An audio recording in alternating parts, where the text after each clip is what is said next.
Hello, what's up? Kung makikita niyo po guys, huwag nating pong minamalit ang ating pong mga foreman, mga labor natin, mga worker natin at home, para gawin ang mga bahay natin.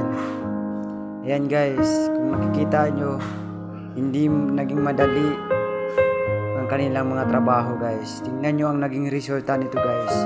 Pagkatapos nilang naghirapan ito, pagkatapos nilang gawin ang bahay na ito, tingnan nyo ang ending nito guys. Napakaganda ng bahay na ginagawa nila. Ayun guys, kung nakikita nyo po, kung nagugustuhan nyo po ang video ito guys, huwag nyong kalimutan mag-subscribe at pindutin ang link para lagi po kayong updated sa aking mga videos. Thank you for watching. Please subscribe.